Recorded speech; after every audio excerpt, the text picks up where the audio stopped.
All right, we're on air. It's Thursday, February 28th, and this is a meeting to check in on active development tasks for Backdrop CMS.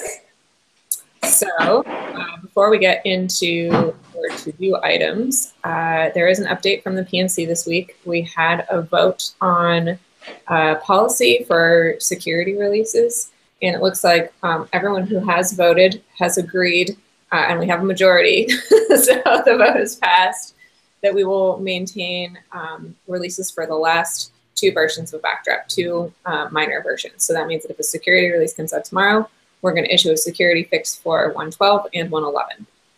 And we also have a note here that as the community grows larger and as we add more core maintainers, we might assign a previous release to each future maintainer so that we can get up to a year of releases maintained. And that would be our end goal, would be to have a whole year supported. But right now, because we have a limited number of core maintainers and we have a limited number of users, and everyone seems to be staying relatively up to date, we think that those two minor versions back is a good enough first step. So next steps on this policy are to update our security page and find other places where people might be looking for this information and make sure that it is prominently listed.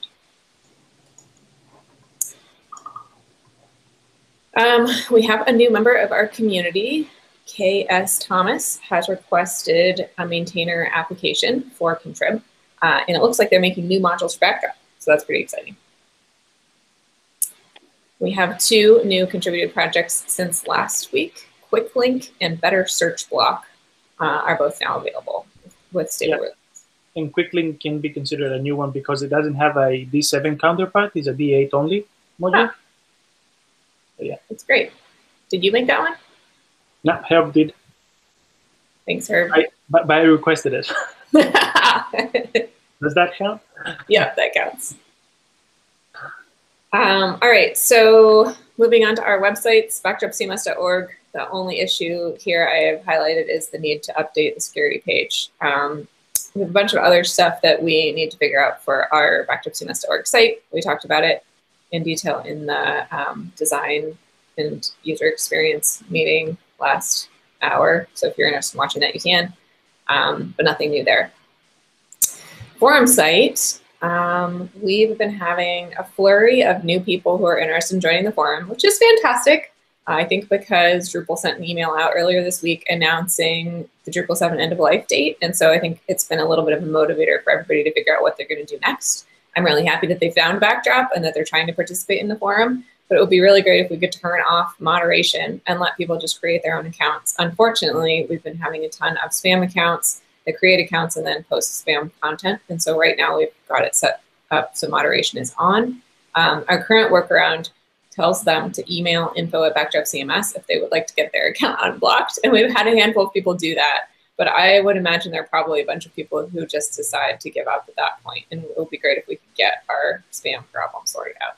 So I had set up the Akismet module on backdropcms.org, and they have special, I think there's like a special nonprofit deal you can get. You still have to pay, but you pay less and you get an unlimited number of domains.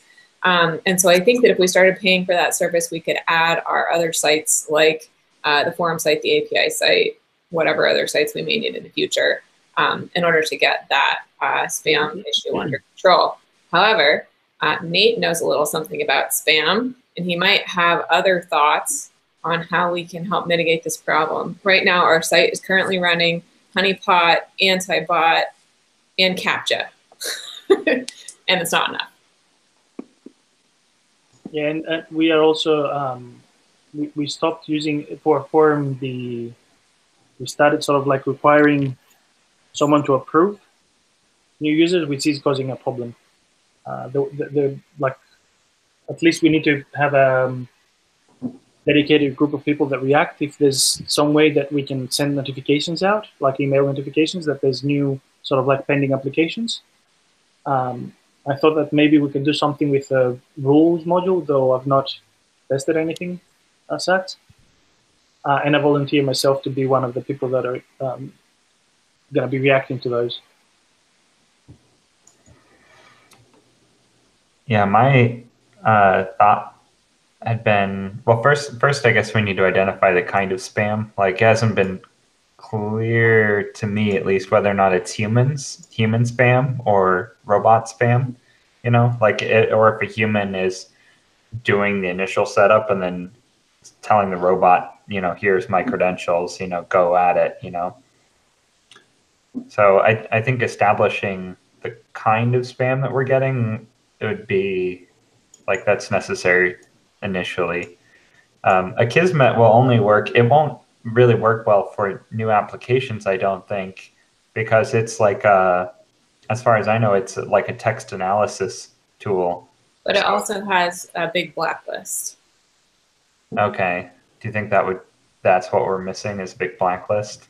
I'm hoping it would help. Yeah, because my understanding of Kismet is that it was primarily made for approving comments posted to WordPress blogs, and so it was text analysis of the comment that was posted. So it might be good at stopping spam after the person has created an account, but at that point they're already making a whole bunch of spam probably throughout the site. It also means that everybody would be subject to Akismet parsing their posts every single time, which might be okay, you know? So anyway, I've got a question that maybe Akismet might not even solve our problem, but I don't know, maybe we should try it nonetheless and see if that does the job. Well, because we have it on backdropcms.org, we can sort of tell. I just don't think there's the same demand for accounts on backdropcms.org as on the forum. Like if you are a spammer, your opportunity to spam the forum is much better than backdropcms.org. So I think that like the forum is likely to be a target where backdropcms.org isn't. So I'm not really sure that like having Akismet there is a good tell of whether it's working or not, or if it's just not getting the same attention. Oh, we do have it already on Backdrop? It's on one site. We're supposed to be paying for it. I told them we would pay for it and asked them for a nonprofit account. And they said, yes. And if you're a nonprofit account, you also get unlimited domains. And I was like, oh, that's great. But then we haven't paid them for it. So I think if it's not, like if we don't think we should use it, I should probably stop. I should turn it off on backdropcms.org so that we're not using it without paying for it. But they did say like it's currently on the free level, which is supposed to be for an independent whatever. And they said that was fine to test it and see if it would work. So what we could do, here's an idea, is turn it off on backdropcms.org and turn it on the forum and see if it helps. And if it helps, then we start paying for it. If it doesn't help, then we turn it off everywhere. All right, Jeff's that's good enough for me. Okay, works fine. Okay, sounds good.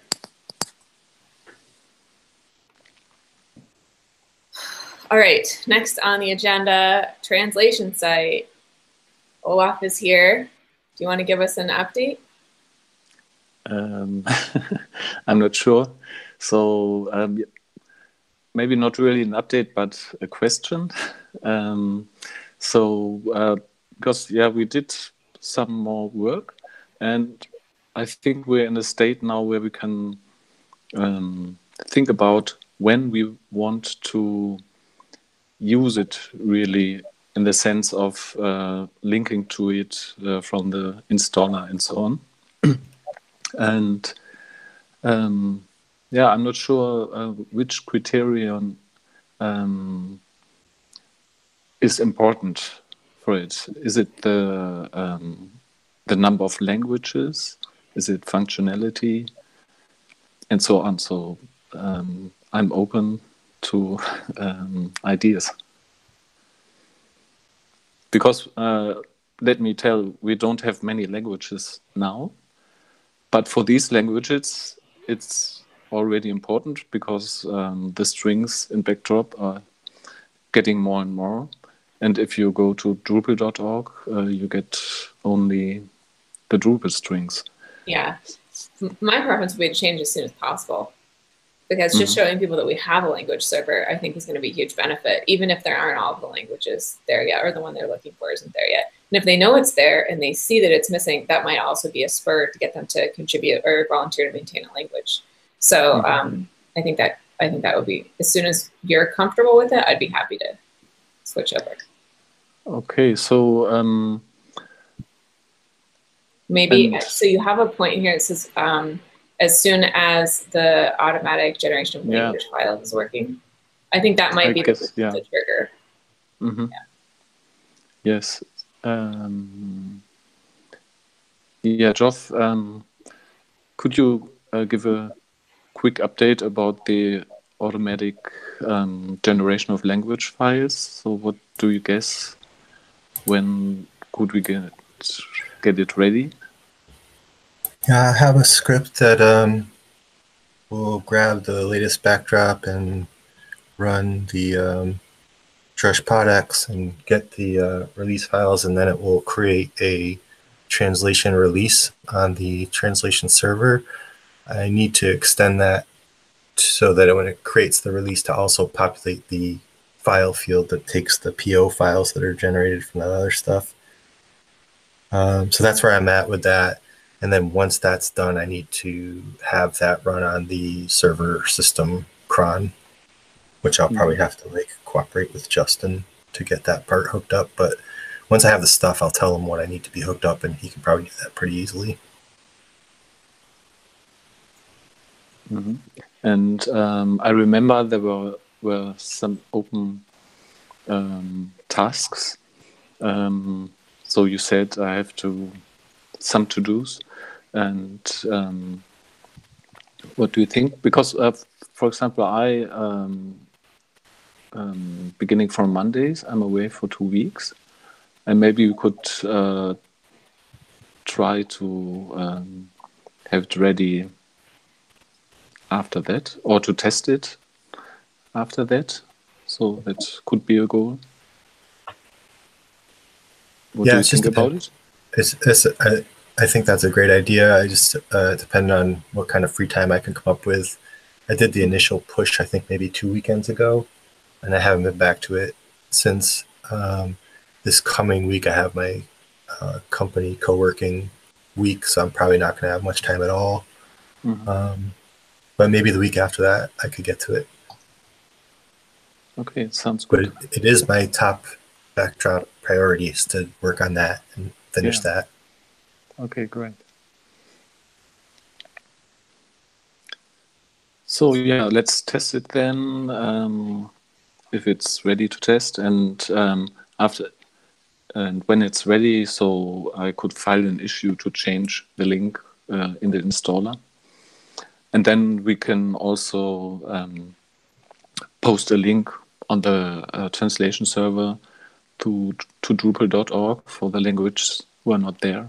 And I think that's a plan, more or less. Yeah, I actually think updating the link in core we should do that right away. It's so weird that we link over to Drupal.org. Like, it's one of the last Drupal.org links that we have in the entire application, and it's the first page you see in all of Backdrop links to Drupal.org. It's not a good thing. We could write out any kind of stub page on backdropcms.org that is just like how to install in multiple languages, and just be frank about it. Like, we're currently working on this, here's where it is, and explain the current status of things, even if it's not complete, and do that as soon as possible. And then as the process changes, we just continue updating that page, So that's all I have to say on that. Okay. Okay, sounds good. I've created an issue. I'm going to tag it with the 1.12.4 milestone, and then we'll keep trying to get it in until it's in. How does that sound? You can assign it to me as I'm working in this area. Ooh.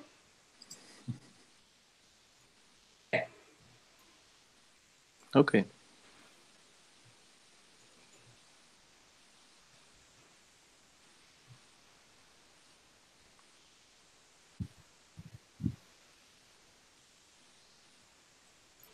That's great. All right. Next up, Backdrop CMS the project. So Nate, I'd normally kick this over to you, but I'm not sure how much of an update you want to give on everything, or if we should jump into open Q&A. So I'll let you figure that out.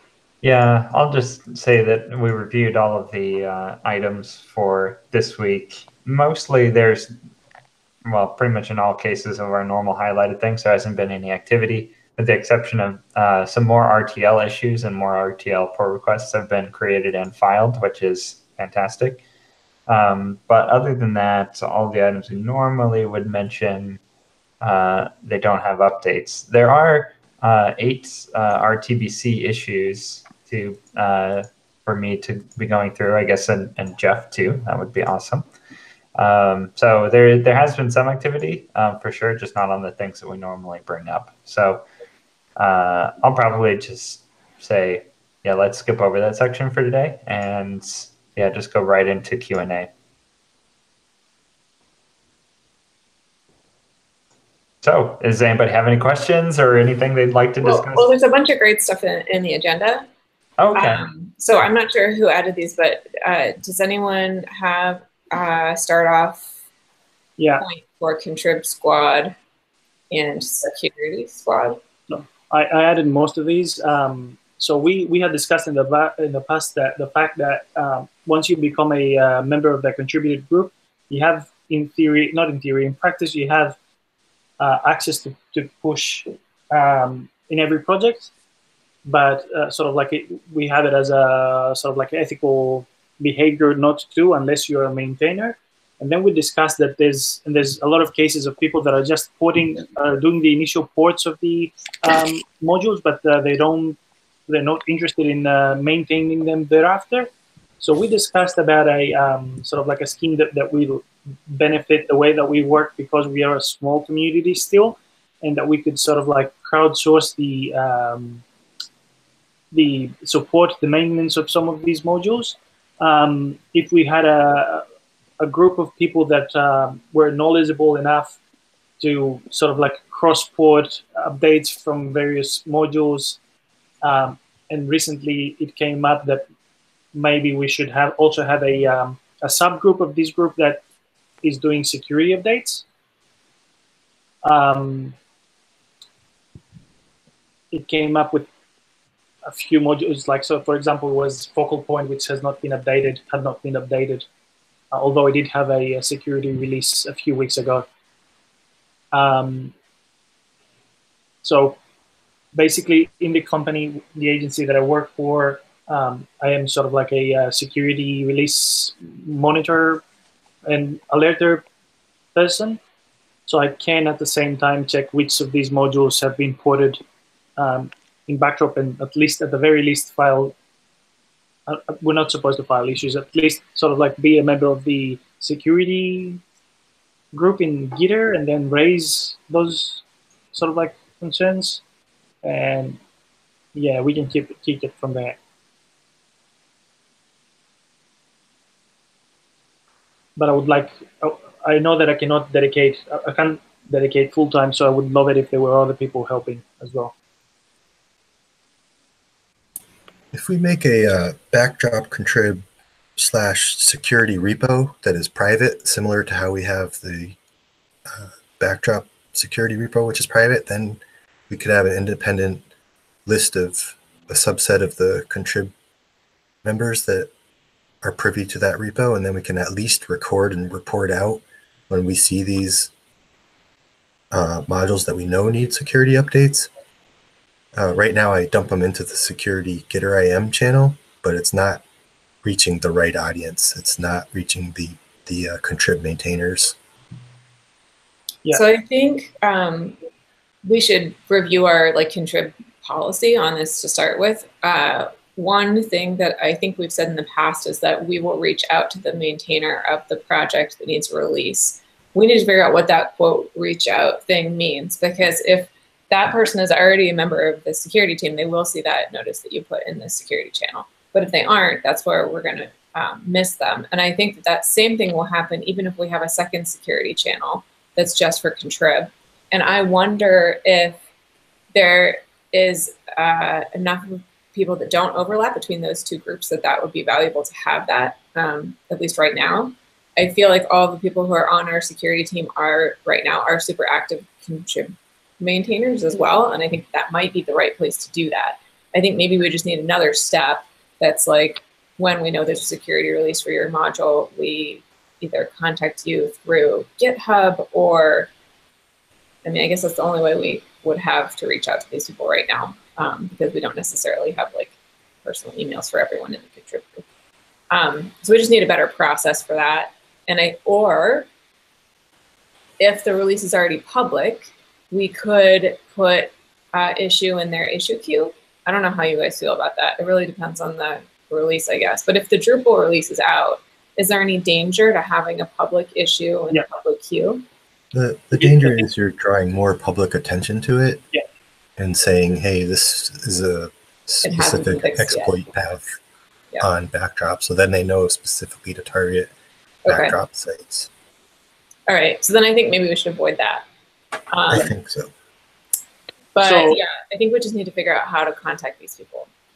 So what happened this time for the 2 modules that were updated is I just sort of like sporadically sort of like reacted to the focal point one, and I just created a pull request and merged it and created a release as well, which is for this specific module. I momentarily took a look at Herb's name was on the list of maintainers, but it was actually who ported it, and the maintainer, the maintainership status was seeking maintainers, which is related to that, but it's a topic that we'll discuss later on.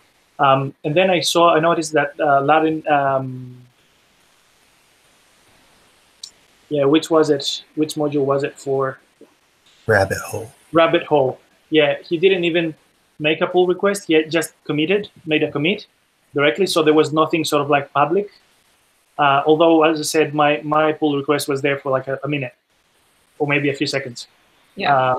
I think that we should keep it that way because, as Jeff said, it's like, we're a small community, but you never know. It's better to be safe than sorry. Okay. Yep. I'm all in favor of that.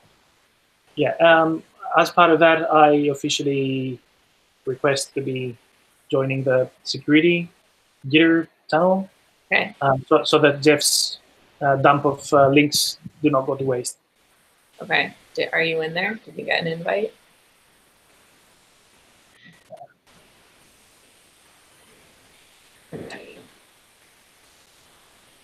And then there's another related thing. So I can help with the security release announcements. I think there should be respective security release announcement. And it's mostly going to be copy paste from d.org unless it's specific to our contrib. So to that end, I did already create a security release announcement for the focal point, but I have not published it. Okay. And I can do the same for the rabbit hole.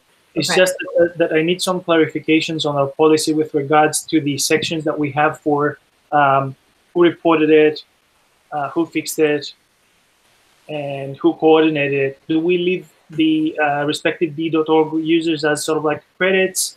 Yeah, I've been copying all of the Drupal.org people over, and then anyone in Backdrop who worked on it also I add. So like if you did the pull request for one, I put your name in the fixed thing. And then if Laren did the other one, I do his name in the fixed thing too.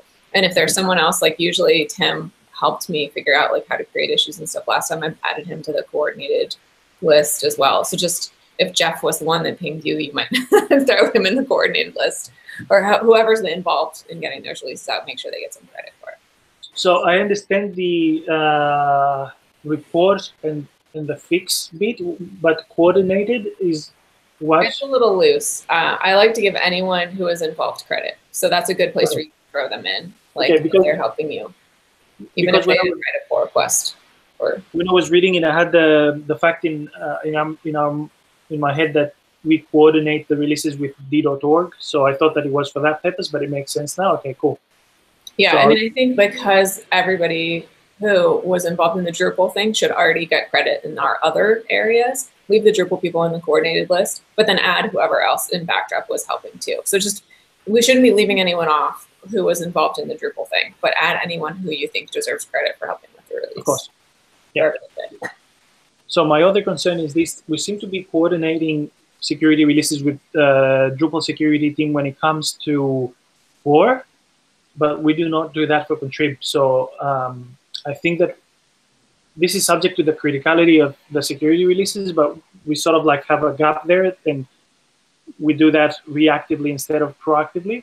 Yeah. So I know that it might be a bit unfair, and that's why I think that we should sort of like specify this in the security policy. If there is, if the contrib security squad becomes a thing. For example, the security port that I did was a single liner.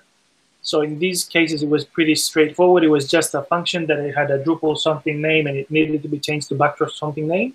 And I'm confident with that changes. But there's two things that I want to bring up. First of all, we shouldn't wait for the maintainer if we know that they're not super active. Yep. And second is that I'm going to need a little bit of help or guidance if the security fixes are a bit more elaborate.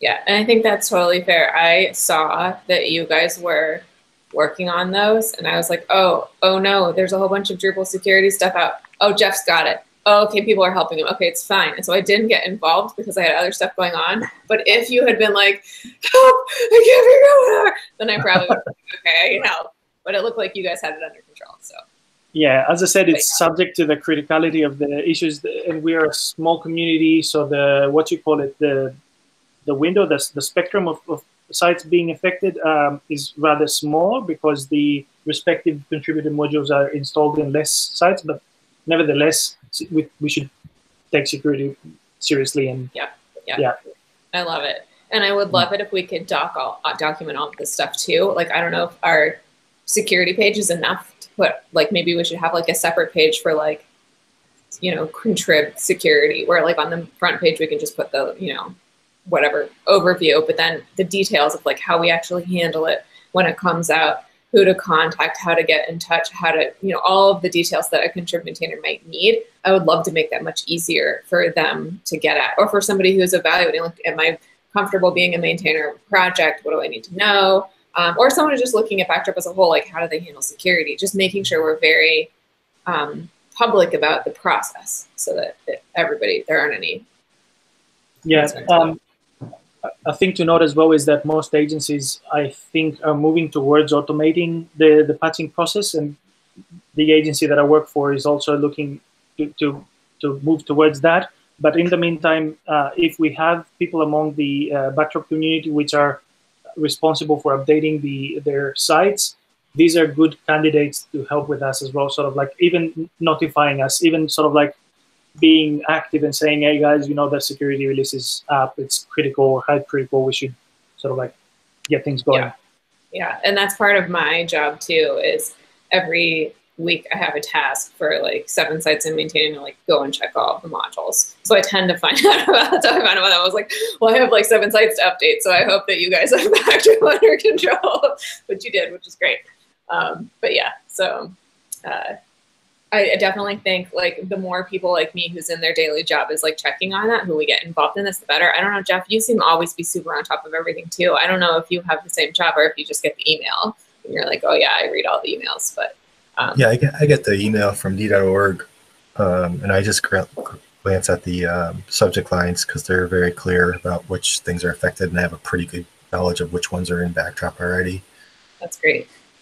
Well, thank you for being so on top of that. And thank you, Gregory, for participating too. I was really appreciative this week that you guys had it. But yeah, it would be great to write all that down.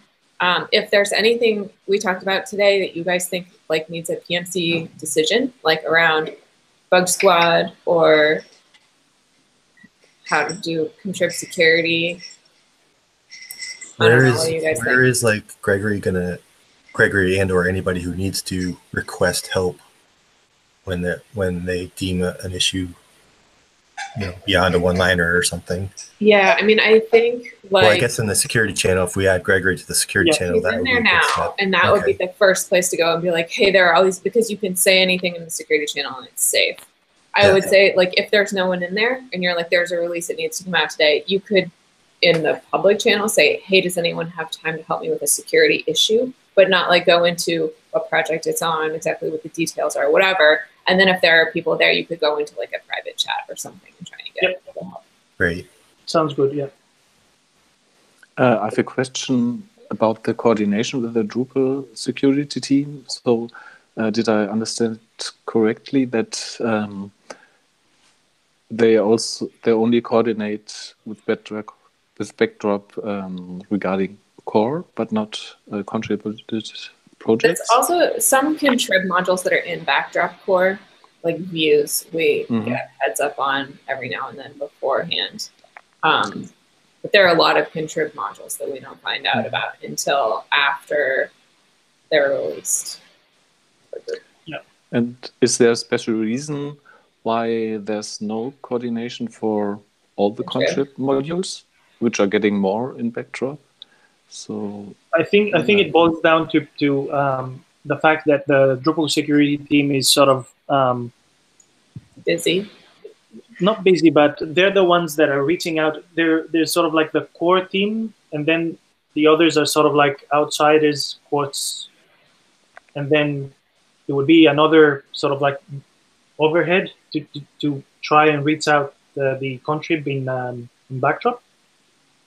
And they would have to do it through us. So it's like they have to coordinate with Nate, I guess, and then Nate would have to reach to. So there's additional steps that are involved. And I understand from a sort of like a workload point of view, I understand it's perfectly understandable. And if we can help it on our end, then we should. And since the announcements are coming out in emails, then I guess we can sort of like react on those relatively quick. My only concern is that if I am going to be the only person doing this, if I'm away on holiday, I would need someone to be as the backup. Eventually, I know that as a community, we organically grow, so there's going to be eventually more people. We're just discussing now if there's anyone else interested and thinks that he has the capacity to help out. I mean, I definitely would want to volunteer to be on that security release team. I think most of my clients understand that, like, if something major is coming out, I'm going to fix Backdrop before I get to their site, and they're okay with that. And so I think that I'm happy to put my name on that list, and if things happen and no one else can get to it, I can help with those too.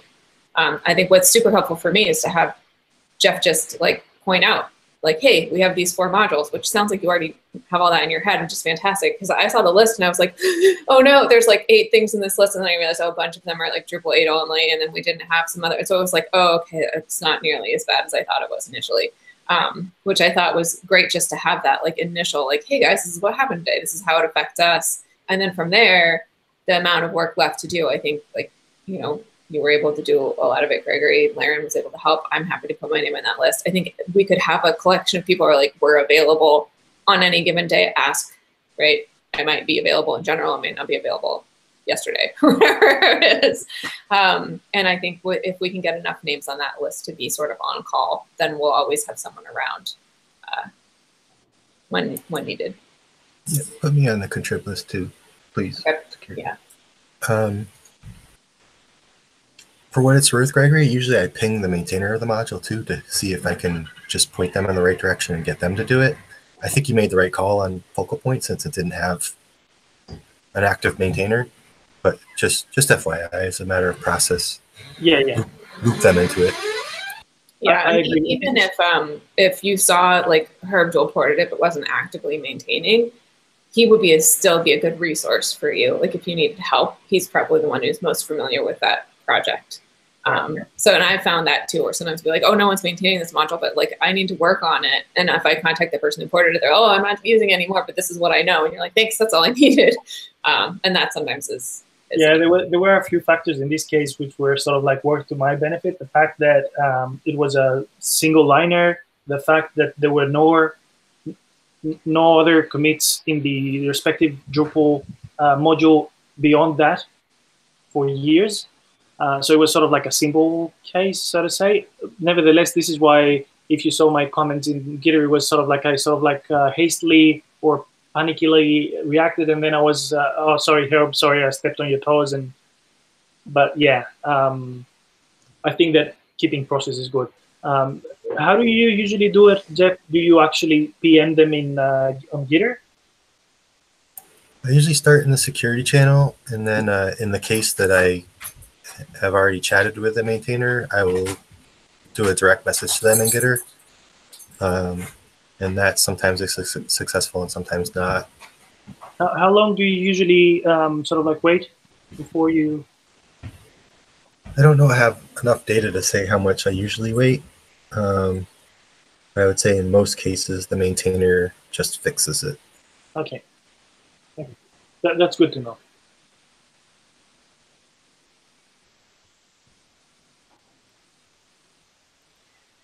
And then Right. we've discussed the security sort of like bit of it, but the proposal that precedes that is the general contrib squad, which from what we generally discussed is that if there are patches, pull requests that are pending for quite some time, and there's people that have RTBC'd them, but the maintainer is not responsive, then if those are pretty straightforward, then people from that group would step in and just, you know, at least make a pre-release or something like that instead of an official release. I don't know where we stand on that. What do you guys think?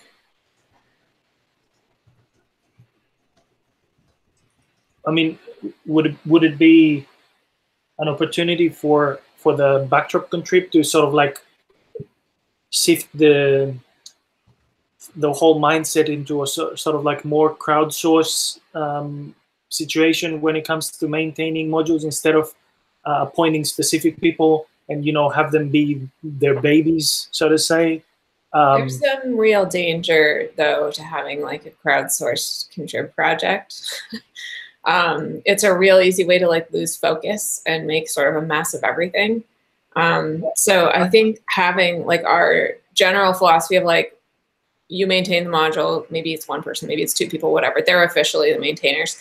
And only in the cases where you have like a bug that's been unfixed that needs whatever, do you have someone else who has the ability to apply it. And we might even go as far as to say that like the bug squad can't make a release.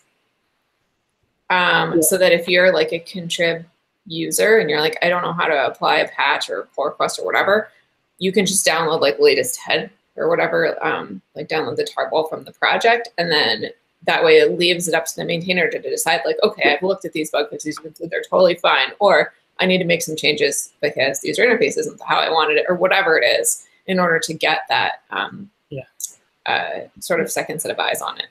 Yeah, just to make it clear, we're talking just about security and bug fixes, not feature requests. So we won't have people randomly going and changing arbitrarily things in the UI. I think there's a difference. I think there's like the bug squad doesn't do security. That could be a much larger group of people who are just capable of like going around being like, here's RTBC issues and people are complaining about not having the fix or whatever. Then there's the security team, and those are people who are authorized to make security releases, and usually something that's time critical, and we need to get something out to everybody's computer that says you have to update your module, whatever it is. And then everything else belongs to the maintainer. Yeah. And can we agree on something like 24 hours sort of like reaction? Because the bad thing with contrib is that with core, the things are coordinated. With contrib, the announcement on d.org happens, and then we have to react. It's already out there. Yeah. So I like 24 hours. Try to reach out to the maintainer, and if they don't respond in 24 hours, then someone from the back, someone from the security contrib, the contrib security team just makes a release. Yep. All right. I like it. I like it. Yeah. Can I clarify? So on non-security issues, this the bug squad can create patches, commit them. I'm assuming they don't do a release if there's a maintainer, but if the module says seeking maintainers, can this bug squad actually issue a release? If there is no maintainer? So what happens is, I think that we should do the same thing as we do when there's a maintainer sort of like change request, where we wait for a couple of weeks and then we switch maintainers. It's just that I don't want to put the burden onto the people that have volunteered to be in the contrib squad, because they might want to do individual fixes, but not necessarily become the maintainers of those modules. Does that make sense? Well, I only don't understand. It's like, if there's no maintainer, what am I waiting 2 weeks for? If there's no maintainer, there's nobody to reply. Okay. Yes, of course, without exception. If there's no maintainer and the project status is set to seeking maintainers, then the people in the bug squad could release. Yes. Yeah. Okay, that was my question. They could be sort of like what would you call them? Sort of like tentative maintainers of the. Is there a special reason with certain modules why you're talking about the bug squad? Because there's always the possibility to ask a maintainer to commit something, to file a pull request. Yes, that's maybe difficult in Contrib, more difficult to file a pull request and without a test site and so on. But however. We had a couple of cases where the maintainers were being listed as maintainers on the README file, but they weren't actually active in the community for months. So this is the main concern there. So if we see issues that are affecting really badly, like breakages in a module, and they have not been reacted for like 2 or 3 weeks, then I think it's only fair, since we have access, to just fix it for the majority of the people using it. And this becomes a more important issue the more popular the module is. And I guess in these cases, you will have a bunch of people storming into the issue and saying, hey, why is this not committed? It's becoming a burden for us each time that we update or something like that, or we build a site. So if you have like 5 people saying, why has not this been committed and it's been tested, and the maintainer hasn't responded for a month, then I think it's ethically okay. Sort of like step in. It's okay. Something that we would need to consider once our community grows bigger. But then we would need to, I guess, to change the whole permissions thing, because it will become an issue later on, and we have discussed this in the past. It will become an issue if we allow people arbitrarily to join and then have the capacity to go and change something in 500 modules. It is dangerous. Nothing is stopping anyone at this point from doing that. It's just that we're a small community. It's like 75, 77 of us there, and only around 30 are active. So it's sort of like relatively safe, I guess.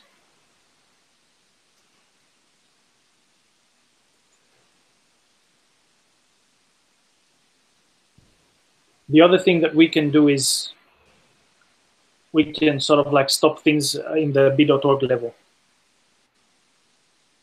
As in, I don't know, at some point, vetting or having unpublished releases. Something like that at some point.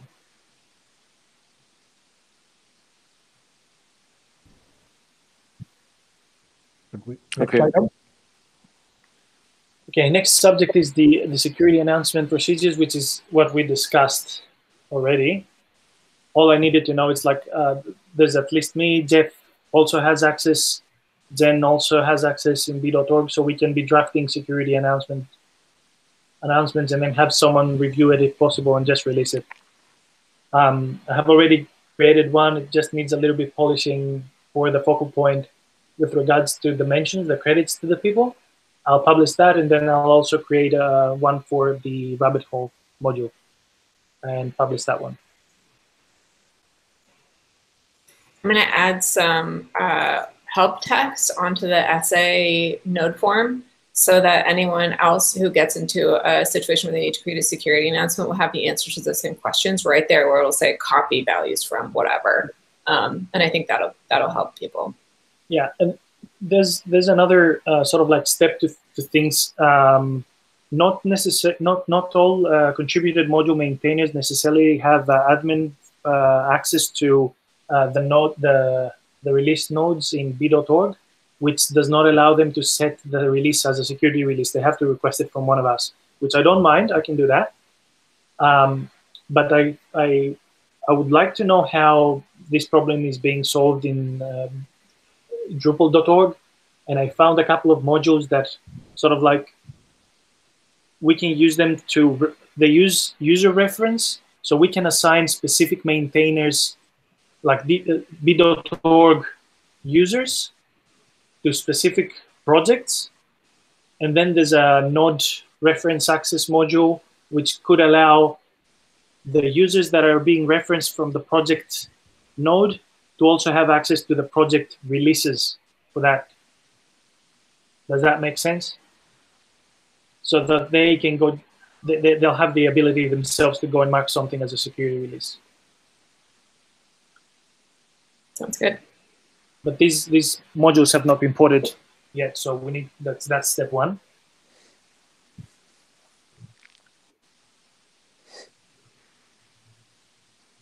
And the next point is related to that. So we have a checkbox that says that something is a security release, but we don't have respective checkboxes or a dropdown where people can set the maintenance status of a specific project in b.org. I think that simply adding a field and copying whatever d.org has, like the specific statuses, so that at the very least the people can see if there's a seeking maintainer tag for release.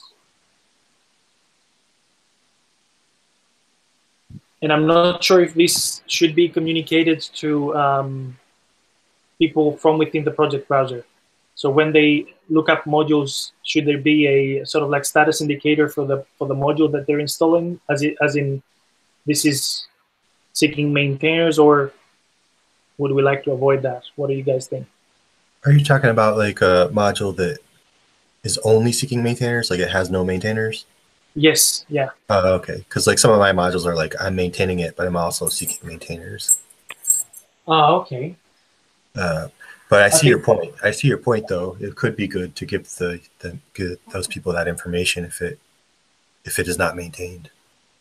Yeah, if not directly in the listing in the project browser, see how you can click the project name and then a pop-up comes up, which is, I guess, being pulled from b.org. So if we mark this, the release, the entire project as not maintained or something like that, it would give a heads up to people to know what they're getting into.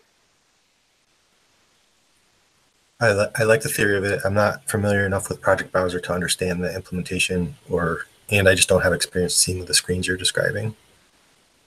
Okay. Maybe I'll create a ticket then.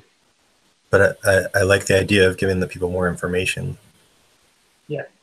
So I think that step 1 and 2 is adding a field with a drop-down field that allows people to, even us as sort of like the people that have admin access in b.org, to set the maintenance status according to what is in the README on GitHub.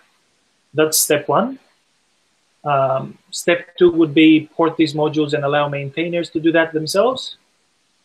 And then step 3 would be to communicate that in the project browser when people are installing modules in the UI. I'll probably create a ticket for that so that we can sort of like. That sounds perfect to me. Yep. Which is the next point in the agenda, the access to maintainers. Maybe I'll add that.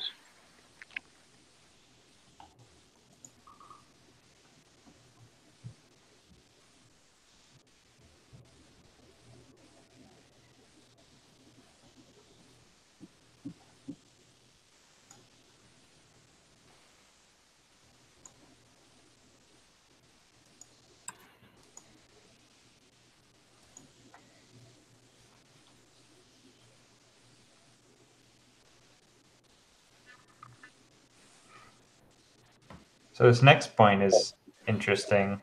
If we go on to include a new line in the .info files of modules saying if they were ported from another place or not. What purpose would that serve? Sorry, what? Sorry, there's another, the next suggestion in the Q&A or general discussion is consider adding a ported from entry in .info files. Yeah, I thought that this could be either a respective D7, in case we have a few modules that are completely new. They don't have respective modules in that they have imported from.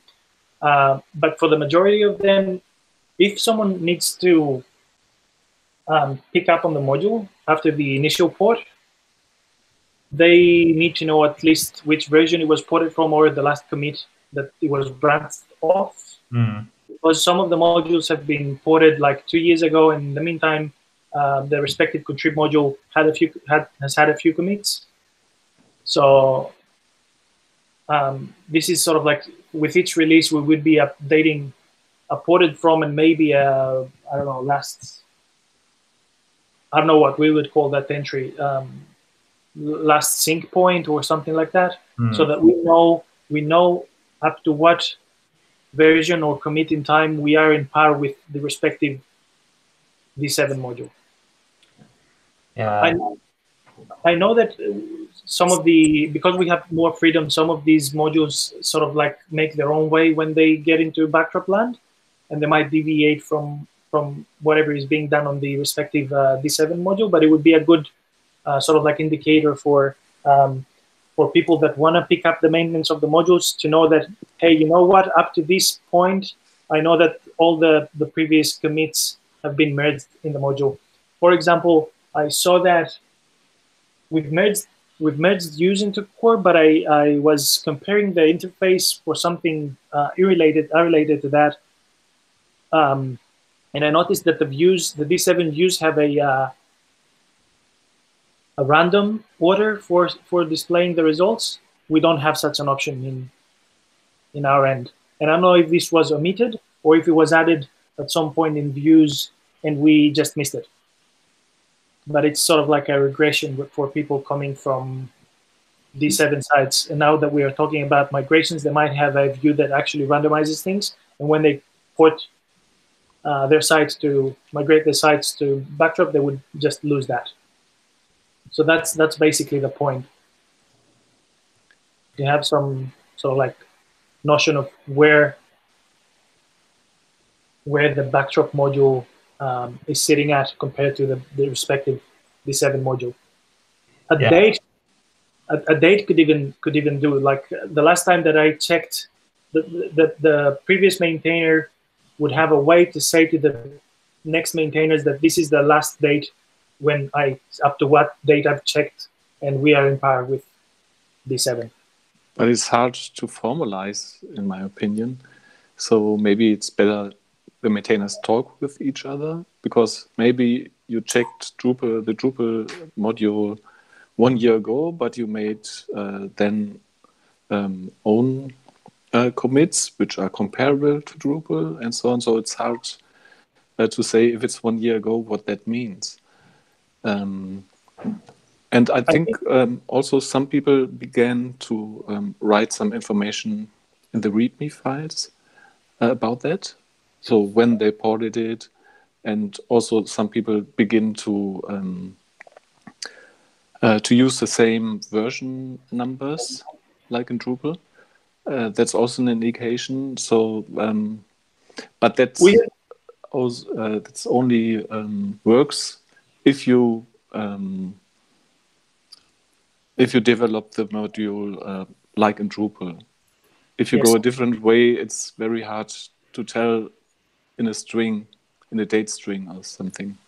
Yeah, it's this suggestion of using the respective Drupal versions came up before, and it's totally accepted if you want to go with that. It's just that, as you pointed out, at some point, the backdrop modules deviate, as in they implement their own changes. So sort of like the version numbers get out of sync, and they start not making sense anymore.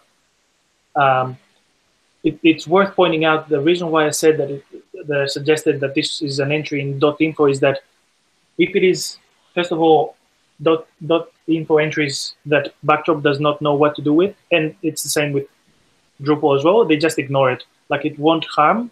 It's a way to communicate things to developers, I guess, to people that will maintain the module. I think a good first step here could be to just in our documentation about how to port contrib module, we recommend that people update their README saying that I ported this from 7.x-2.3 and I've updated it. I've synced it with the Drupal module on this date. So if we at least have that documentation to encourage maintainers to update the README, that's a start. And perhaps from there, we could pursue the formalization of putting it into the .info file. But it could be pretty tricky to make the thing in the .info file useful. Yeah, that was my thought as well, that the .info file, putting stuff in it, we should only put stuff in it if we need to pull it back out again and display it someplace else. Like if it's useful for Project Browser or in the Backdrop UI or something like that, the .info file usually provides some functionality. You know, it's something that is read by the system and then its information is then displayed someplace else. And it would have some kind of, you know, data format to it as well, I would imagine. And I think for something like this, yeah, documentation is really what we need. And maybe that the info file isn't the right place for that. Okay, yeah, the README file is fair enough. Like, would equally work, and I guess they communicate this information to both maintainers and end users, which is better, I guess. Yeah, so we could at least update the templates that are in the contrib group, you know, that have the sample README and stuff like that. We can just update the README to include a better template to encourage people to include that information. As in the ported from thing, like a section that says ported from. Because we have that template already, and that's why we have so many projects that say where they were ported from, is because it was in the template. Yeah. Yeah, and then another idea, that the .info file could become interesting when we have tests for upgrade from Drupal to Backdrop. So when we have a way to make sure to know that a certain project works in Backdrop when you come from Drupal. So that's a clear information, and that could be in the .info file. That could be useful there because it's it's a formal information. The upgrade works from that Drupal module to Backdrop. Okay. So as an example, then it could be useful.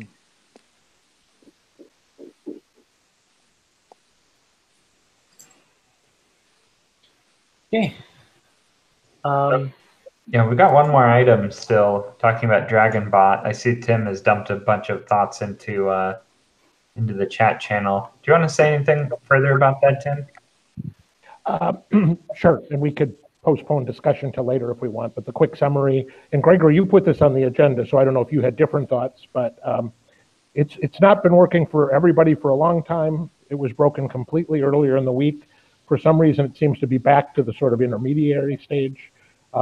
I've been attending a chatbot group, and if nobody else has any ownership and or time for the chatbot, I'm willing to try and poke around with it, but I may not have a chance until the meetup next month when they're going to have an open sort of hacking session where people can just bring in chatbot projects and help each other out. So that was my thought, is I'd bring it in towards the end of March, and we could see if we could fix it. But if anybody has other ideas or interest in working on it, let me know. As in using a different solution, you mean? Either. I brought up the solution we're using, the Hobot, is one that most of them hadn't worked with, but they were aware of. So they had some other thoughts, but they said we could either, they were like, hey, yeah, we'd love to help you try and fix this, but we didn't have time on Tuesday. So it might be we fix it with the current solution, or it might be we actually spin up a new one. But port all the data. Yeah, I think that the low-hanging fruit there, and this is why I added the point there, was that our HubBot version is a few versions behind. I think Nate mentioned that. Mm-hmm. So the low-hanging fruit would be to update it to the most recent version. And just I have already added the feed with the releases in my feed reader, so I will know if new releases come out, and we can update every now and then. But if in the meantime we come up with a better solution, yeah, by all means. But my point there was to sort of upgrade the current version to see if things get fixed. Good idea. Yeah, another thing you could ask your group, Tim, that would be really helpful would be right now. So Hubot is a Node.js application, I believe, and the way it's run is that we have a start script command that just calls the necessary Node script, and then it starts up a process. But when DragonBot goes away for long periods of time, it's because we don't have any recovery in place, that when it crashes, like when that process ends or even the server restarts, it doesn't turn on again.